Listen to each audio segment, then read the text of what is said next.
E aí, turma, tudo bem com vocês? Fibroplasia esclerosante eosinofílica felina. Por que é importante a gente conhecer essa doença em gatos?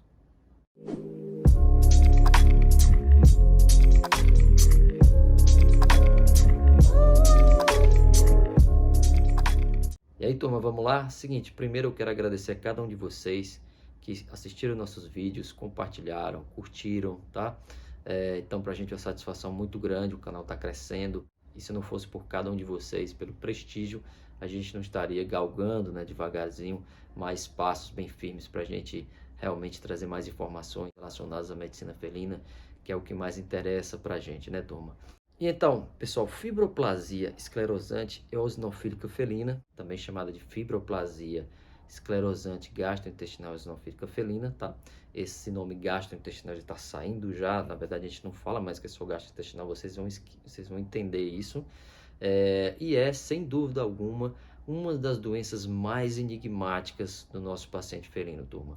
A gente sabe que o gato tem muita coisa ainda a ser entendida, a ser investigada, a ser estudada, mas sem dúvida essa doença, fibroplasia esclerosante, para mim, tá, na minha opinião, e também vocês vão entender o porquê, é uma das doenças mais misteriosas do gato, tá, turma? Então, ela vai afetar as áreas principalmente de duodeno, tá? Particularmente no piloro, então a saída lá do estômago, a entrada do duodeno é uma área que é muito afetada no piloro, e também regiões como, por exemplo, a válvula ileocecólica, que já é no final do intestino delgado, começando ali o intestino grosso, tá?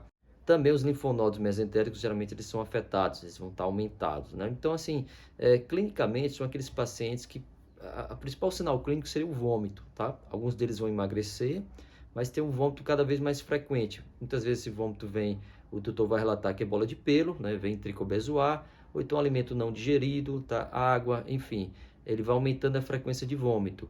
E aí, quando se faz uma ultrassonografia para a investigação desse vômito, a gente vai ver áreas de espessamentos nessas regiões que eu falei para vocês, especialmente piloro e válvula ileocecólica, são duas regiões que são muito características da doença, então chama a atenção da gente. Vai ter espessamento, alguns espessamentos tão graves que parece que está fechando o lumen, né? Então, assim, está tendo uma região muito mais estreita, né, na passagem desse bolo alimentar, e isso vai chamar a atenção. Então, espessamento, aumento de mucosa, né, espessamento de muscular, e em alguns casos vai ter até uma erosão também da mucosa, tá? E o que eu acho que é fundamental que a gente entenda, tá, que essas alterações, elas muitas vezes a doença ela vai mimetizar neoplasia. Então, se a gente lembra, por exemplo, quais são as neoplasias que vão acometer essas regiões, né, gastrointestinais do gato, a gente vai principalmente em linfoma, que é talvez o mais comum, e mastocitoma visceral, alguns casos também um pouco mais raros, mas de sarcoma também intestinal, né? Que tem essas alterações que são praticamente as mesmas, tá? Então, tanto o diagnóstico mágico como a clínica, ela vai ser muito semelhante a neoplasias intestinais ou também a doença intestinal inflamatória, principalmente porque vai ter tanto esses espessamentos como também aumentos de linfonodos. Às vezes os linfonodos crescem realmente de uma maneira muito grave, tá? Que chama muita atenção, a gente acha que realmente que é um processo neoplásico. Então, essa tendência a se parecer com neoplasia é que a gente tem que ter muito cuidado. Por quê, turma? Para vocês entenderem, um artigo recente em relação à doença, eles viram que em 25% dos casos, o paciente foi eutanasiado, principalmente pacientes que foram para a celeotomia, né? Ou alterações graves que eles viram em imagem, eles foram eutanasiados devido à semelhança de alterações neoplásicas, né?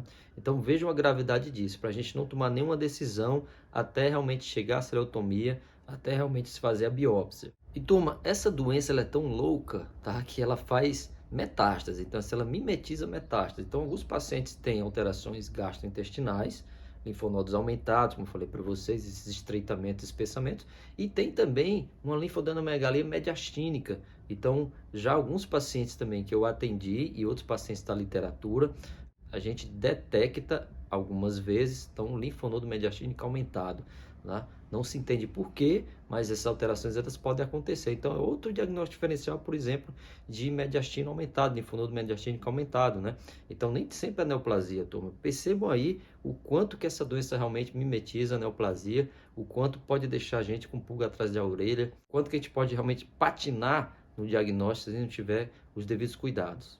Então, turma, como é que se faz o diagnóstico? Então, assim, Esses pacientes com essa sintomatologia, a gente vai investigar essa causa do vômito, né? Principalmente vômito, alguns pacientes vão vir também constipados, tá? Pode ter constipação, dificuldade ao defecar, principalmente se for aumento de linfonodo ali mesentérico próximo ao reto, válvula ilicecólica, tá? E aí o que chama atenção? No hemograma, cerca de 50% dos pacientes vão ter eosinofilia, isso chama muita atenção, tá? Eosinofilia muitas vezes intensa. E aí a gente junta, por exemplo, com diagnóstico de imagem, gatos com espessamento, especialmente na região do piloro, válvula ilicecólica, aumento de linfonodos, né? Então junta sintomatologia, eosinofilia e essas alterações de ultrassom. Então pesquisem, pessoal, lembrem da fibroplasia eosinofílica felina. E aí também outro ponto que chama atenção é a globulina. Esses pacientes geralmente eles vão ter hiperglobulinemia, que aí você vê a relação albina-globulina, a albumina está baixa, então a relação também vai estar baixa. Isso lembra o quê? PIF. Então, também é um diagnóstico diferencial de PIF, tá? Principalmente se tiver aumento de linfonodo. E aí vai para o histopatológico. Então, celeotomia, né? A maior parte dos pacientes vai para a celeotomia exploratória para a gente fazer biópsia. A gente vai coletar esse material. Então, o patologista vai falar para a gente, olha, aqui tem uma lesão com muito fibroblasto, tá? Com trabeculação de fibras colágenas, e dentro lá entremeado é eosinófilo. Nem sempre tem muito eosinófilo, tá, turma? Muitas vezes é intensa a infiltração de eosinófilo, outros casos não. Pode ter mastócito também dentro dessa lesão. E aí você vai pedir, ó, faça uma investigação aí. Será que tem alguma inclusão aí? Tem bactéria no meio, tem fungo? Isso é importante para a gente fazer o diagnóstico também e principalmente instituir o tratamento. E aí algumas vezes a gente precisa fazer uso de imunistoquímica, né, para descartar o linfoma e o mastocitoma também visceral, que eu falei para vocês, que é um diagnóstico diferencial, né?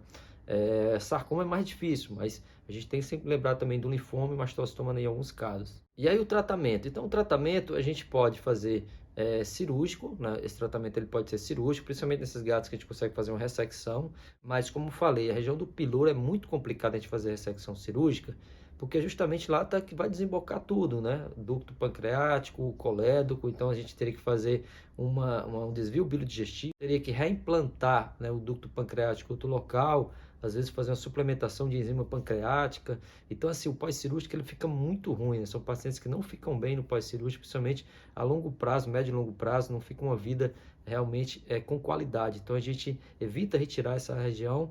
Se for ilicecólica, naquela região ali do ilho a gente consegue fazer a ressecção, né, sem maiores problemas, claro que depende do tamanho da massa, do linfonodo que tiver também aumentado ali, mas basicamente a cirurgia ela não é feita em todos os casos. Eu digo para vocês que em poucos casos a gente consegue fazer a ressecção cirúrgica nesses pacientes, então a gente vai realmente para o tratamento terapêutico. O tratamento medicamentoso ele é basicamente uma imunossupressão, tá? A gente vai utilizar a velha prednisolona, mas eu tenho usado em muitos casos a lomustine, tá? Com resultados relativamente bons, principalmente em casos de linfadenomegalia, eles reduzem bastante, tá?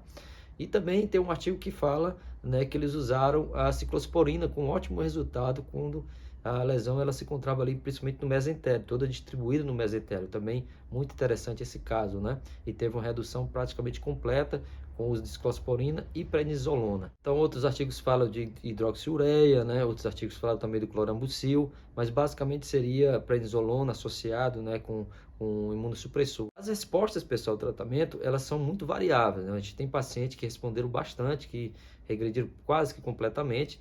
O que a gente tem que lembrar é que esse tratamento é a vida toda, turma. A gente não vai dizer que tem cura. Na verdade, eu nunca vi um caso de fibroplasia que teve cura, remissão total, né? Fica sempre aquela área espessada, então tratamento prolongado. Claro que a gente tem que acompanhar esse paciente para ver em relação aos efeitos colaterais das medicações, tá? Basicamente, dependendo da região, o paciente que vai viver praticamente normal, outros será de mais difícil tratamento. Então assim, depende muito principalmente da região, o quanto que está comprometido e se você conseguiu realmente resseccionar ou não. E aí, turma, mais uma vez agradeço a vocês, tá? Eu peço que vocês compartilhem, curtem o nosso canal, sigam, né? Principalmente distribuam as informações para quem tem muito interesse nessa área. É muito importante para a gente continuar esse 2023 do jeito que foi 2022, tá? Vai ter mais novidades, então assim, agradeço mais uma vez. Feliz Natal a todos e um excelente 2023, tá? Conto com vocês. Até mais, turma. Muito obrigado.